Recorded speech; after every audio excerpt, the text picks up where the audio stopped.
আমাদের বাসাবাড়িতে আমরা পানির ট্যাঙ্কিতে পানি তুলি মেশিনের সাহায্যে। এরকম আয়তাকার পুকুরের বা যে কোনো পুকুরেরও মেশিন দিয়ে পানি তুলে ফেলা যায় বা পানি শূন্য করে ফেলা যায়। এরকম একটি আয়তাকার পুকুরের পানির পরিমাপ করব আমরা, অর্থাৎ পানি শূন্য করতে বা পানি সেচতে পুকুরটিতে কতক্ষণ সময় লাগতে পারে সেটি নির্ণয় করব আমরা। তাহলে প্রশ্নটি কি? প্রশ্নটি হচ্ছে একটি পুকুরের দৈর্ঘ্য 32 মিটার, প্রস্থ 20 মিটার এবং পানির গভীরতা 3 মিটার দেয়া আছে।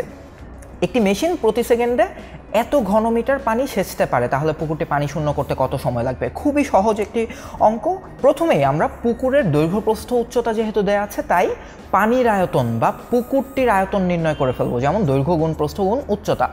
পুরো পুকুরটিতে 1920 ঘনমিটার জায়গা রয়েছে, অর্থাৎ 1920 ঘনমিটার পানি সেখানে থাকতে পারবে। এই পানিটুকুকে আমরা পানি শূন্য করে ফেলবো। সেটি করতে আমাদের কতক্ষণ সময় লাগবে? দেখো, 0.1 ঘনমিটার পানি সেচতে পারে 1 সেকেন্ডে এই মেশিনটি।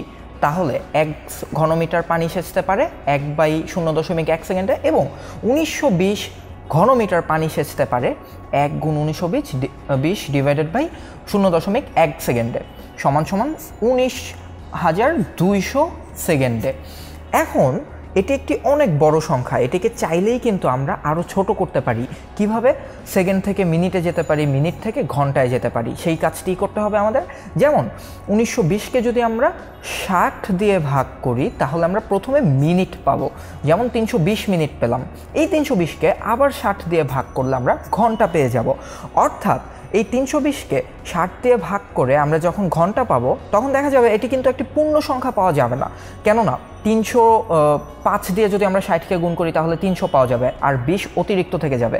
তাই 5 ঘন্টা 20 মিনিট এভাবে আমাদের উত্তর লিখতে হবে। তাহলে আমরা দেখলাম কিভাবে পুকুরের আয়তন নির্ণয় করার মাধ্যমে আমরা পুকুরটিকে পানি শূন্য করতে কত সময় লাগবে সেটিও নির্ণয় করতে পারি।